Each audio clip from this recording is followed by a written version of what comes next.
Capítulo 13. Capítulo final. Plus Ultra. Era a vez da terapêutica. Simão Bacamarte, ativo e sagaz em descobrir enfermos, excedeu-se ainda na diligência e penetração com que principiou a tratá-los. Neste ponto todos os cronistas estão de pleno acordo. O ilustre alienista faz curas pasmosas, que excitaram a mais viva admiração em Itaguaí. Com efeito, era difícil imaginar mais racional sistema terapêutico.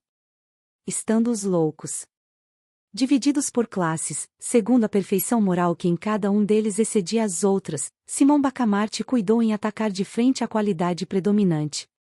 Suponhamos um modesto. Ele aplicava a medicação que pudesse incutir-lhe o sentimento oposto, e não ia logo às doses máximas, graduava-as, conforme o estado, a idade, o temperamento, a posição social do enfermo. Às vezes bastava uma casaca, uma fita, uma cabeleira, uma bengala, para restituir a razão ao alienado. Em outros casos a moléstia era mais rebelde, recorria então aos anéis de brilhantes, às distinções honoríficas, etc.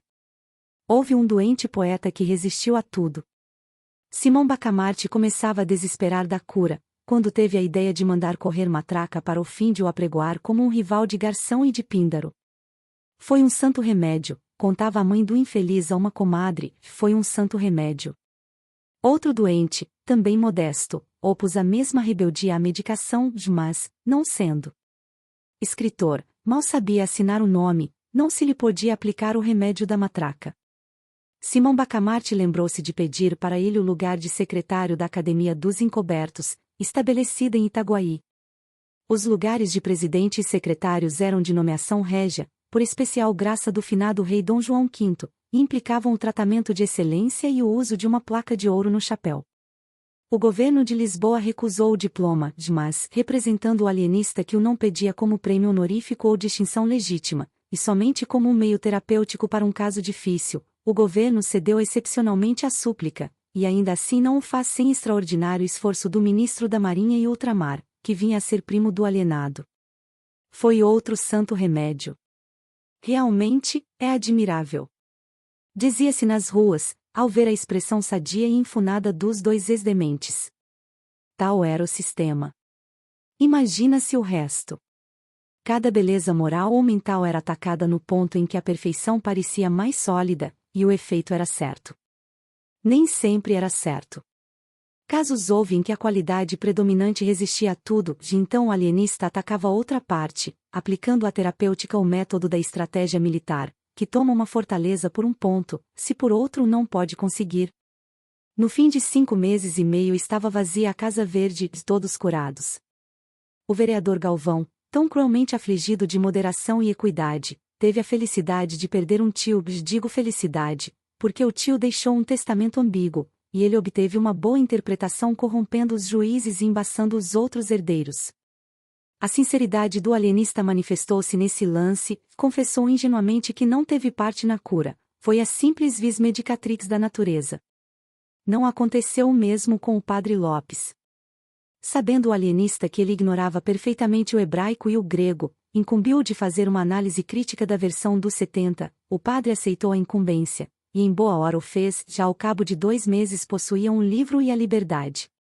Quanto à senhora do boticário, não ficou muito tempo na célula que lhe coube, e onde aliás lhe não faltaram carinhos. Por que é que o Crispim não vem visitar-me? Dizia ela todos os dias.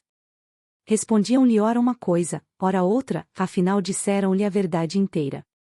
A digna matrona não pôde conter a indignação e a vergonha.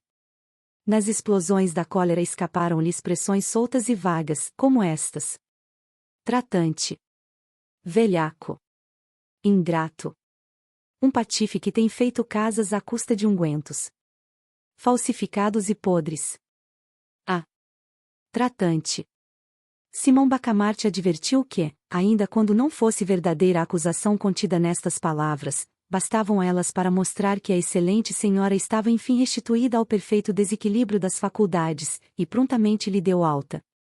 Agora, se imaginais que o alienista ficou radiante ao ver sair o último hóspede da Casa Verde, mostrais com isso que ainda não conheceis o nosso homem. Plus ultra. Era a sua divisa. Não lhe bastava ter descoberto a teoria verdadeira da loucura, não o contentava ter estabelecido em Itaguaí o reinado da razão. Plus ultra. Não ficou alegre, ficou preocupado, cogitativo, alguma coisa lhe dizia que a teoria nova tinha, em si mesma, outra e novíssima teoria. Vejamos, pensava ele, vejamos se chego enfim à última verdade. Dizia isto, passeando ao longo da vasta sala, onde fulgurava a mais rica biblioteca dos domínios ultramarinos de Sua Majestade. Um amplo chambre de damasco, preso à cintura por um cordão de seda, com borlas de ouro, presente de uma universidade, envolvia o corpo majestoso e austero do ilustre alienista. A cabeleira cobria-lhe uma extensa e nobre calva adquirida nas cogitações cotidianas da ciência. Os pés, não delgados e femininos, não graúdos e mariolas, mas proporcionados ao vulto, eram resguardados por um par de sapatos cujas fivelas não passavam de simples e modesto latão.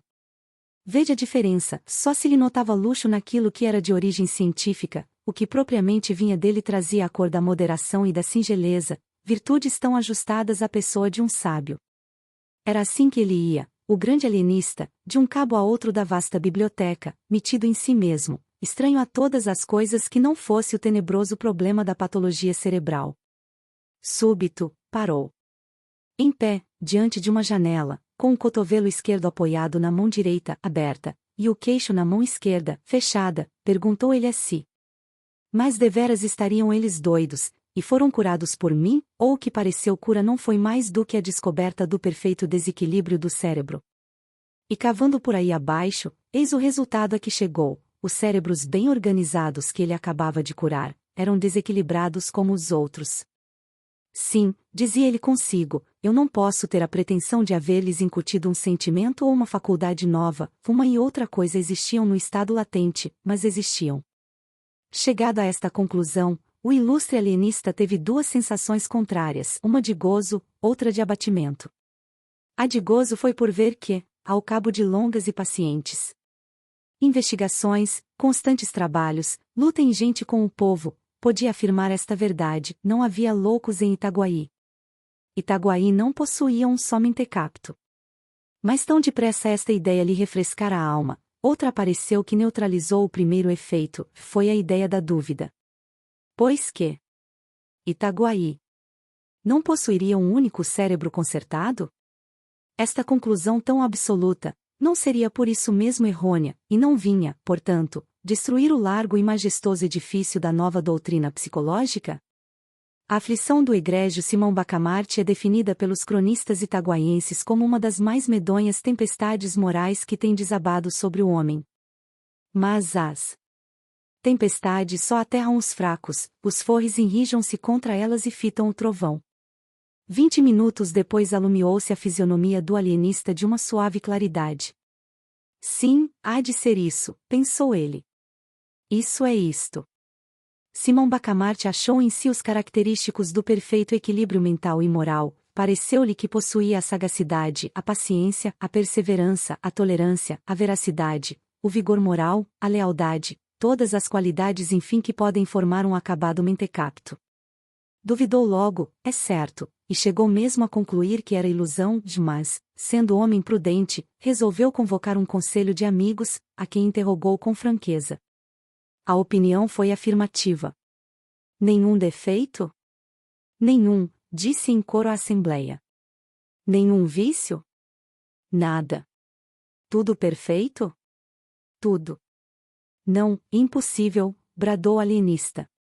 Digo que não sinto em mim essa superioridade que acabo de ver definir com tanta magnificência. A simpatia é que vos faz falar. Estudo-me e nada acho que justifique os excessos da vossa bondade. A assembleia insistiu, o alienista resistiu, finalmente o padre Lopes explicou tudo com este conceito digno de um observador. Sabe a razão por que não vê as suas elevadas qualidades, que aliás todos nós admiramos? É porque tem ainda uma qualidade que realça as outras, a modéstia. Era decisivo. Simão Bacamarte curvou a cabeça juntamente alegre e triste, e ainda mais alegre do que triste. Ato continuo, recolheu-se à Casa Verde. Em vão a mulher e os amigos lhe disseram que ficasse, que estava perfeitamente são e equilibrado, nem rogos nem sugestões nem lágrimas o detiveram um só instante. A questão é científica, dizia ele, e trata-se de uma doutrina nova, cujo primeiro exemplo sou eu. Reúno em mim mesmo a teoria e a prática. Simão. Simão. Meu amor. Dizia-lhe a esposa com o rosto lavado em lágrimas. Mas o ilustre médico, com os olhos acesos da convicção científica, trancou os ouvidos à saudade da mulher, e brandamente a repeliu. Fechada a porta da Casa Verde, entregou-se ao estudo e à cura de si mesmo. Dizem os cronistas que ele morreu dali a 17 meses no mesmo estado em que entrou, sem ter podido alcançar nada. Alguns chegam ao ponto de conjecturar que nunca houve outro louco além dele em Itaguaí, mas esta opinião, fundada em um boato que correu desde que o alienista expirou, não tem outra prova senão o boato, e boato duvidoso, pois é atribuído ao padre Lopes, que com tanto fogo realçara as qualidades do grande homem. Seja como for, efetuou-se o enterro com muita pompa e rara solenidade. Fim.